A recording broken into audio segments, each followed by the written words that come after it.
Bismillahirrahmanirrahim. Assalamualaikum warahmatullahi wabarakatuh. Kembali bertemu dengan saya melanjutkan materi e-bisnis untuk pertemuan 6.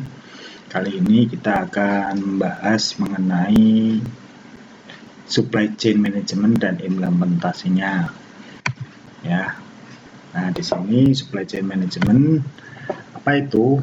Pendahuluan. Di sini dijelaskan untuk menyediakan produk yang murah, berkualitas dan cepat, tidak cukup hanya dengan melakukan perbaikan di lingkungan internal perusahaan saja. Dibutuhkan peran serta supplier, perusahaan, transportasi, dan jaringan distributor.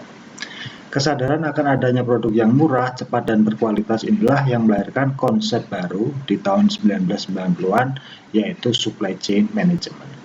Jadi, supply chain management ini satu ilmu di bidang sistem informasi yang dikembangkan sekitar tahun 1990-an, di mana di sini mempelajari rantai pasok, ya, atau proses manajemen di suatu perusahaan dari pertama kali perusahaan berhubungan dengan supplier untuk penyediaan bahan baku, terus sampai proses produksi, sampai proses penjualan, terus sampai melibatkan distributor perusahaan, lalu sampai ke konsumen. Ya. Supply chain adalah jaringan perusahaan-perusahaan yang secara bersama-sama bekerja untuk menciptakan dan menghantarkan suatu produk sampai ke tangan pemakai terakhir. Nah, tangan pemakai terakhir ini adalah konsumen. Jadi perusahaan di sini bekerja sama dengan para distributor untuk mendistribusikan produk mereka, menghantarkan atau di sini menjualkan suatu produk sampai ke tangan konsumen. Perusahaan-perusahaan tersebut termasuk supplier, distributor, toko atau retail, serta perusahaan pendukung seperti jasa logistik. Nah, di sini supplier ini sebagai pemasok, pabrik itu sendiri atau perusahaan itu sendiri. Distributor ini rekanan dari pabrik atau anak perusahaan pabrik yang memang mensuplai produk-produk pabrik ini sampai ke toko-toko kecil, toko-toko retail di sini, serta perusahaan pendukung untuk seperti jasa logistik. Jasa logistik ini ekspedisi, ya, perusahaan untuk pengiriman barang. Next. Nah, di sini skema supply chain management atau rantai pasok dari awal. Di sini ada supplier mensuplai bahan ke perusahaan, di sini manufaktur, ya, perusahaan bahan baku, lalu dari sini menghasilkan produk ini didistribusikan ke distributor. Nah, dari distributor ini dia mensuplai ke toko-toko retail, ya. Toko retail itu kalau yang paling gampang ya Indomaret, kalau yang agak gede seperti ada Ramayana, ya. Kalau yang kecil ya toko-toko kelontong. Terus lalu berlanjut ke konsumen, ya. Jadi konsumen ini yang berhubungan langsung dengan retail di sini. Next. Supply chain, di sini ada logistik network, ya. Kita lihat di sini supplier mendistribusikan bahan ke pabrik-pabrik. Ya, di sini ada pabrik manufaktur atau pabrik yang mengolah bahan baku menjadi sebuah produk. Nah, di sini ada material cost. Material cost itu bahan baku itu sendiri yang didistribusikan ke perusahaan. Nah, dari perusahaan manufaktur ini lalu didistribusikan ke distributor. Distributor ini bisa jadi anak perusahaan, bisa jadi rekanan, ya. Biasanya mahasiswa kalau yang mengerjakan skripsi di perusahaan distributor ini transaksinya tidak penjualan dan pembelian, tapi barang masuk dan barang keluar. Jadi contoh aja deh, seperti Coca-Cola di sini, ya, mengolah produksi, lalu dia masuk ke distributor Coca-Cola. Di sini para agen minuman Coca-Cola, lalu di sini dia mendistribusikan ke konsumen, entah itu melalui toko, entah itu melalui mall, atau warung, atau deep store, dan lain-lain, ya. Next. Perubahan paradigma persaingan bisnis dari single alone competition menjadi network competition. Jadi di sini sekarang sudah persaingan tidak persaingan sendiri ya, tapi persaingan jaringan. Karena di sini perusahaan tidak mungkin dia bisa berjalan sendiri. Semuanya menggunakan relasi, koneksi, dan mitra bisnis. Kondisi ini menuntut organisasi untuk fokus pada strategi baru melalui pengelolaan koordinasi antar organisasi terkait yang lebih dikenal dengan suatu rantai pasok. Nah, rantai pasok sendiri ini supply chain ini. Ya. Persaingan yang terjadi sekarang adalah persaingan antara supply chain yang satu dengan supply chain yang lain. Jadi kalau perusahaan itu standalone, maka dia akan kalah bersaing karena di sini sudah melibatkan perusahaan-perusahaan berbentuk grup. Ya. Rantai jaringan pasok ini siapa yang kuat dialah yang menang persaingan bisnis, termasuk pengembangan e-bisnis itu sendiri dari supplier ke manufaktur ke produksi ke retail. Nah, retail ini sekarang modelnya sudah menggunakan penjualan online semua, karena kalau penjualan manual direct ya itu biasanya kalah bersaing karena pasarnya itu lebih kecil. Beda dengan menggunakan e-bisnis, menggunakan web e-commerce dan lain-lain. Nah, itu pasarnya bisa lebih luas di sini. Ada 3 macam hal yang harus dikelola dalam supply chain, yaitu material itu bahan, informasi dan keuangan. Nah, di sini dari supplier menuju ke manufaktur ini ada produk atau material itu sendiri, lalu informasi ini yang dijual ke masyarakat ya, entah itu melalui iklan, entah itu melalui web, entah itu melalui televisi, sehingga masyarakat luas itu tahu tentang produk-produk di suatu perusahaan. Lalu finance ini keuangan itu yang menggerakkan bisnis di suatu perusahaan ya, bisa dibilang nyawanya ini, karena semua transaksi menggunakan keuangan. Nah, dari sini dari supplier beralih ke manufaktur, lalu masuk ke distributor masuk ke retail, perusahaan retail, lalu masuk ke konsumen di sini. Ya, next. Supply chain di sini ada supplier tier 1, supplier tier 2. Nah, di sini masih seperti tadi, suatu perusahaan tidak hanya bekerja sama dengan satu supplier, ya, bisa dengan banyak supplier karena satu produk yang dihasilkan di sini yaitu bahan bakunya macam-macam.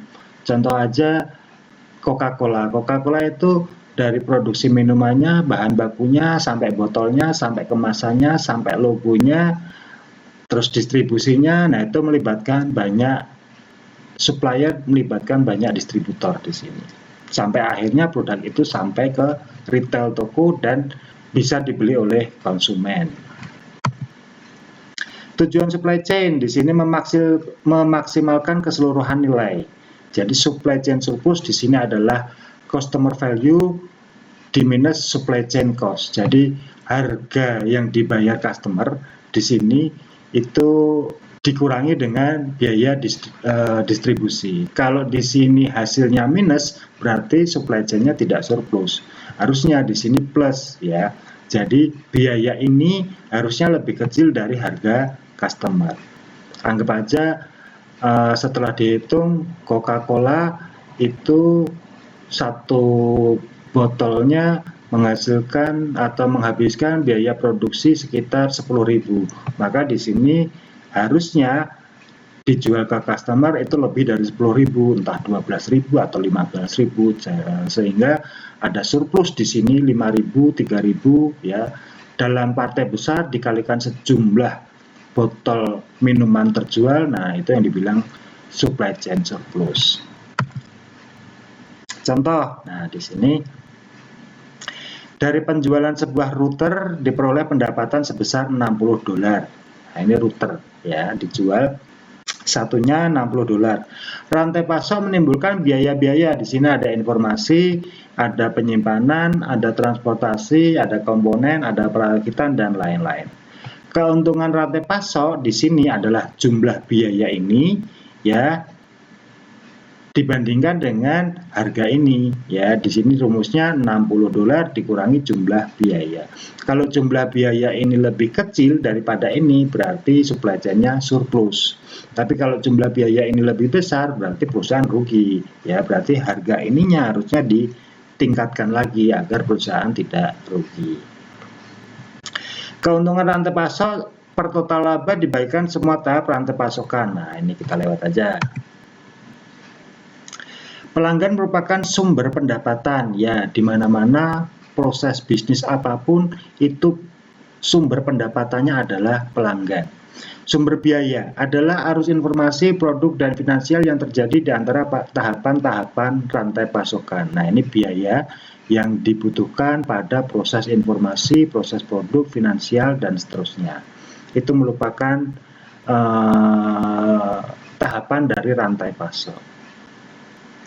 MRP yang efektif adalah manajemen arus di antara tahap-tahap rantai pasok untuk memaksimalkan jumlah keuntungan supply chain. MRP itu manajemen rantai pasok ya. Yang efektif adalah manajemen arus di antara tahap-tahap rantai pasok untuk memaksimalkan jumlah keuntungan supply chain. Jadi ini harus diperhatikan perusahaan ya.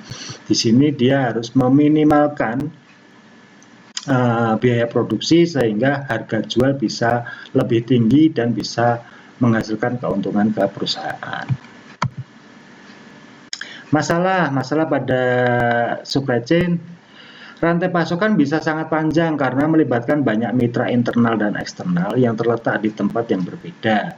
Nah, ini bisa sangat panjang karena memang supply chain itu dari hulu ke hilir. Proses produksi, semakin banyak yang terlibat maka prosesnya akan semakin panjang. Bahan dan informasi harus mengalir di antara beberapa entitas. Proses transfer ini bisa lambat dan rawan kesalahan, terutama ketika ditangani secara manual. Nah, ini sudah tidak mungkin menggunakan manual. Ini semuanya harus menggunakan sistem. Makanya kita belajar tentang SIM, itu sistem informasi manajemen, belajar tentang SIA, sistem informasi akuntansi, dan belajar tentang DSS atau sistem pendukung keputusan. Nah, ini untuk membantu proses rantai pasok di suatu perusahaan. Perusahaan dapat meningkatkan peramalan permintaan mereka dengan menggunakan IT. Nah, ini DSS ini, Decision Support System, untuk pengambilan keputusan ya. Next. Kurangnya infrastruktur logistik menimbulkan ketidakpastian waktu pengiriman. Nah, ini ekspedisi ya. Ekspedisi ini harus profesional, tepat waktu ya, menjaga barang kualitas yang baik karena ini berpengaruh pada supply chain di sini. Masalah kualitas bahan dan komponen dapat berkontribusi untuk kekurangan dalam rantai pasok. Oke. Perusahaan isi murni cenderung memiliki lebih banyak masalah rantai pasokan karena mereka tidak memiliki infrastruktur logistik dan terpaksa menggunakan jasa logistik eksternal. Nah, ini perusahaan biasanya yang kecil-kecil itu belum mempunyai infrastruktur logistik atau jasa pengiriman barang. Nah, di sini ketika dia menggunakan jasa logistik eksternal, ya, di sini memiliki banyak masalah karena susah diprediksi. Keterlambatan waktu, keterlambatan pengiriman, nah itu nanti berpengaruh pada proses pengiriman barang di sini, ya. Tantangan mengelola supply chain, di sini kompleksitas struktur supply chain, adanya kompleksitas yang melibatkan internal perusahaan maupun eksternal perusahaan. Kompleksitas dalam pembayaran, budaya, dan bahasa. Nah, ini pengiriman barang kasusnya ya. Masalah-masalah kompleks terjadi di sini, ada keterlambatan pembayaran, terus perbedaan budaya, terus penggunaan bahasa, apalagi kalau produknya nanti ekspor, impor, ya, berhubungan dengan pihak luar, khususnya luar negeri. Nah, ini dibutuhkan orang-orang yang sudah ahli di bidangnya. Ya, makanya perusahaan itu terkadang di dalamnya mereka merekrut SDM-SDM yang menguasai pasar internasional sehingga produknya itu bisa dijual laku di pasar internasional. Nah, ini sudah tidak menggunakan sistem manual, tapi sudah menggunakan sistem web, ya. Jadi lintas kota, lintas provinsi, lintas negara, konsumen bisa mengakses produknya entah itu melalui web perusahaan maupun melalui portal-portal penjualan online di sini. Contoh kompleksitas internal antara bagian marketing dengan produksi. Nah, ini internal. Marketing seringkali membuat kesepakatan dengan pelanggan tanpa mengecek secara baik kemampuan produksi. Nah, ini karena yang berhubungan langsung dengan pelanggan itu marketing, di sini banyak membuat janji, oh ini produknya ada Pak, mungkin seminggu lagi dan seterusnya. Padahal di bagian produksi mereka terkadang belum siap atau produknya belum ready, sehingga di sini terjadi perubahan jadwal produksi secara tiba-tiba. Nah, ini kompleksitas masalah yang terjadi dari pihak internal. Di sisi lain, bagian produksi sering resisten dengan perubahan mendadak. Nah, ini perubahan-perubahan jadwal karena marketingnya janji dengan pelanggan harus dikirim 1 minggu, 2 minggu. Nah, di sini perubahan jadwal yang mendadak mengakibatkan proses produksi sering resisten, ya, tidak berjalan lancar di sini. Next. Tantangan mengelola supply chain, contoh kompleksitas eksternal perusahaan. Nah, ini eksternal. Supplier menginginkan pemesanan produk dilakukan jauh-jauh hari sebelum waktu pengiriman dan diharapkan pesanan tidak berubah. Supplier juga menginginkan pengiriman segera setelah produksi selesai. Di sisi lain, perusahaan menghendaki fleksibilitas yang tinggi dengan pengubahan jumlah, spesifikasi maupun jadwal pengiriman bahan baku yang dipesan. Perusahaan juga menginginkan supplier mengirimkan produk dalam waktu yang tepat dengan sistem JIT atau kuantitas kecil-kecil. Nah, di sini masalah-masalah terjadi dengan pihak eksternal, hubungannya dengan pemesanan produk, ya, tidak berubah-ubah sesuai dengan pesanan, waktunya mepet, misal produksi meningkat, dan perusahaan juga dituntut fleksibel. Fleksibel di sini maksudnya terkadang perusahaan mensyaratkan kalau pesan harus dalam partai besar. Nah, padahal pelanggan di sini butuhnya cuma kecil, butuhnya cuma sedikit. Nah, di sini konsumen akan mencari perusahaan-perusahaan mana saja yang lebih fleksibel agar mereka bisa memesan produk sesuai dengan yang diharapkan. Ya. Next. Tantangan kedua, ketidakpastian. Ketidakpastian menimbulkan ketidakpercayaan diri terhadap rencana yang dibuat. Sebagai akibatnya, perusahaan sering menciptakan pengaman di sepanjang supply chain. Pengaman ini bisa berupa safety stock, safety time, atau kapasitas produk maupun transportasi. Nah, ini ketidakpastian ini menimbulkan perusahaan ini kurang percaya diri. Maka mereka harus mempersiapkan safety stock. Safety stock ini maksudnya stok barang yang memang dipersiapkan ketika ada pesanan yang mendadak, ya. Jadi misal biasanya memproduksi 1000, nah di sini lebih amannya dilebihi 500, jadi produksinya 1500. Nah, yang 500 ini menjadi safety stock. Safety time atau kapasitas produksi maupun transportasi, ya.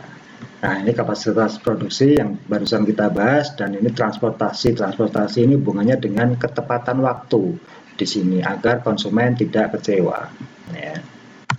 Sumber ketidakpastian. Nah, ini ketidakpastian pembeli, ya, ketidakpastian dari supplier. Nah, ini dua-duanya ini adalah ketidakpastian dari pihak eksternal, ya, maupun pengiriman harga, kualitas maupun kuantitas. Nah, ini eksternal, ya. Sedangkan yang ketiga ini ketidakpastian internal yang bisa disebabkan kerusakan mesin, kinerja mesin yang tidak sempurna, tenaga kerja, serta waktu maupun kualitas produksi. Jadi sumber-sumber ketidakpastian itu ada dari pihak eksternal, pembeli dan supplier, dan pihak internal, yaitu proses produksi, mesin yang digunakan, tenaga kerja itu sendiri, dan lain-lain. Supply chain adalah jaringan fisiknya, yaitu perusahaan-perusahaan yang terlibat dalam memasok bahan baku, memproduksi barang, maupun mengirimkan ke pemakai akhir. SCM di sini adalah metode atau alat pendekatan pengelolaan. Pendekatan yang ditekankan dalam SCM adalah terintegrasi dengan semangat kolaborasi. Jadi ini adalah supply chain atau konsep jaringannya, sedangkan supply chain management ini adalah metodenya, ya. Metodenya, pendekatan pengelolaannya yang ditekankan pada konsep terintegrasi dan kolaborasi antar perusahaan. Next, SCM atau Supply Chain Management di sini adalah rangkaian pendekatan yang digunakan untuk mengintegrasikan pemasok, produsen, gudang, dan toko secara efektif agar persediaan barang dapat diproduksi dan distribusi pada jumlah yang tepat, ke lokasi yang tepat, dan waktu yang tepat, sehingga biaya keseluruhan sistem dapat diminimalisir sebagai berusaha memuaskan kebutuhan dan layanan. Ditulis oleh Simchi Levy dan kawan-kawan 2004. Jadi di sini satu metode supply chain management adalah pendekatan integrasi dari pemasok atau supplier, produsen atau produksi, gudang, dan toko ini retail secara efektif agar barang-barang ini diproduksi dan didistribusi dalam waktu yang tepat, lokasi yang tepat, sehingga biaya keseluruhan sistem dapat minimal. Ya. Jadi jangan sampai proses SCM ini biayanya tinggi sehingga menaikkan harga jual, nanti produknya dijual kemahalan. Ya, jadi nggak laku nanti di konsumen.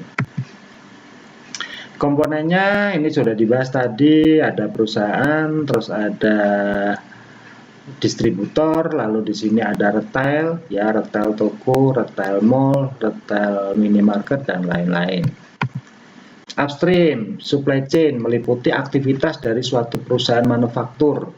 Nah, di sini supplier, di sini ada perusahaan manufaktur, dari supply, lalu perencanaan, lalu proses produksi, di sini ada marketing, di sini ada retail, di sini perusahaan retail, distributor, lalu sampai ke konsumen. Ya.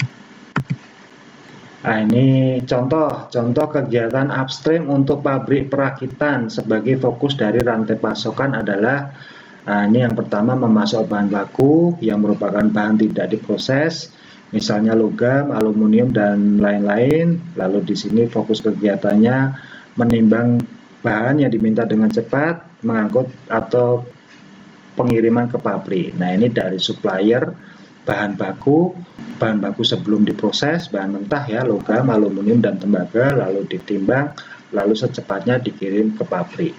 Ya, ini proses awal. Internal, nah ini internal perusahaan meliputi semua proses in-house yang digunakan dalam mentransformasikan masukan dari para penyalur ke dalam keluaran organisasi itu. Aktivitas utama adalah produksi, pabrikasi, dan pengendalian persediaan. Nah, ini proses utama ya, internal supply chain. Di dalam pabrik itu sendiri ada purchasing, ada produksi, ada distribusi. Ya. Downstream, nah di sini downstream supply chain yaitu proses dari perusahaan ke konsumen. Ya, di sini semua aktivitas yang melibatkan pengiriman produk kepada pelanggan akhir. Nah, ini proses e-bisnisnya di sini. Ya, bagaimana perusahaan itu mendistribusikan produk-produknya ke toko retail, dan dari toko retail itu bisa menjual ke konsumen. Nah, di sini penjualannya bisa menggunakan sistem, bisa manual. Cuman sekarang rata-rata sudah menggunakan sistem e-bisnis, sistem e-commerce, ya, sehingga para konsumen ini bisa mengakses sewaktu-waktu, bisa kapan aja, di mana aja. Next. Area cakupan di sini apabila mengacu pada sebuah perusahaan manufaktur, kegiatan-kegiatan utama yang masuk dalam klasifikasi SCM adalah rancangan produk atau merancang produk, terus mendapatkan bahan baku, procurement, nanti kita bahas ini e-procurement atau sistem yang menghandle pengadaan barang, lalu proses produksi, planning dan kontrol. Di sini termasuk ini ya, proses produksi, lalu melakukan pengiriman atau distribusi. Cakupan kegiatan yang pertama, pengembangan produk. Di sini melakukan riset pasar, merancang produk baru, melibatkan supplier dalam perencanaan produk baru. Ya, ini kegiatan dari pengembangan produk. Pengadaan ini adalah memilih supplier untuk pengadaan barang. Ya. Perencanaan dan pengendalian, di sini ada peramalan permintaan, perencanaan kapasitas, perencanaan produksi. Ya, intinya di sini adalah perencanaan produksi dan persediaan stok barang. Ya. Produksi itu sendiri yaitu mengeksekusi proses produksi, pengendalian kualitas atau quality control di sini. Lalu yang terakhir, distribusi atau memasarkan produk yang sudah jadi ke para distributor dan retailer agar bisa dibeli oleh konsumen di sini. Manfaat SCM secara tidak langsung. Nah, ini yang pertama, kepuasan pelanggan. Kepuasan konsumen berdampak pada loyalitas konsumen. Ya, meningkatkan pendapatan, jelas ini sasaran utama. Semakin banyak konsumen yang setia dan menjadi mitra perusahaan, berarti akan turut pula meningkatkan pendapatan perusahaan. Ya. Sasarannya ini mencari konsumen sebanyak-banyaknya agar bisa meningkatkan pendapatan, khususnya dengan menjaga kualitas produk di sini dan menurunkan biaya. Nah, ini menurunkan proses biaya produksi itu sangat penting karena ini menentukan harga produk yang dijual. Semakin rendah biaya produksi, maka harga produk yang dijual itu bisa semakin rendah sehingga konsumen tidak merasa produk ini terlalu mahal, ya, sehingga konsumen bisa mampu membeli baik itu dalam jumlah kecil maupun partai besar. Pemanfaatan aset semakin tinggi. Nah, di sini karyawan semakin terlatih dan terampil dari segi pengetahuan, skill sehingga mampu memberdayakan penggunaan teknologi dengan baik. Nah, ini pemanfaatan aset ini teknologi, ya, teknologi yang memang disiapkan perusahaan untuk membantu proses produksi. Peningkatan laba, ya, perusahaan semakin besar, ya, karena di sini perusahaan mendapatkan keuntungan dari proses distribusi produk, lambat laun akan menjadi besar dan semakin kuat produknya dan semakin kuat perusahaannya, ya. Manfaat SCM secara langsung, supply chain management secara fisik mengkonversi bahan baku menjadi produk jadi dan mengantarkannya kepada konsumen akhir. Nah, ini metode memang, ya. Berfungsi sebagai mediasi pasar, yaitu memastikan apakah yang dipasok sesuai dengan aspirasi pelanggan. Melakukan pelaksanaan SCM, pemasaran dapat mengidentifikasi produk dengan karakteristik dan atribut yang diharapkan konsumen, sehingga bisa dikomunikasikan kepada perancang produk. Jadi di sini metode supply chain management itu proses konversi dari awal bahan baku sampai produk jadi dan mengantarkan ke konsumen, dan sebagai mediasi pasar yaitu memastikan yang dipasok ini prosesnya sesuai dengan aspirasi pelanggan karena ada quality control di dalamnya. Pelanggan butuhnya apa? Nah, ini proses produksinya dipantau di sini, ya. Pemasaran dapat mengidentifikasi produk dengan karakteristik dan atribut yang diharapkan konsumen. Nah, sehingga di sini bisa diketahui harapan konsumen seperti apa, lalu di SCM ini diolah lagi, bahan bakunya apa, proses produksinya gimana, produk yang sudah jadi seperti apa, ya. Peran teknologi internet. Nah, di sini ada e-procurement. Nanti kita bahas, ini satu sistem yang menghandle mengenai pengadaan barang, ya. Sedangkan untuk electronic fulfillment ini sistem untuk kesesuaian keinginan konsumen. Jadi konsumen itu kebutuhannya seperti apa, nah ini di cover oleh sistem ini yang dinamakan dengan e-fulfillment, ya. Dua sistem ini yang digunakan pada supply chain management untuk membantu prosesnya, ya. Setahu saya belum ada mahasiswa yang membuat skripsi ini. Kalau e-procurement ini yang common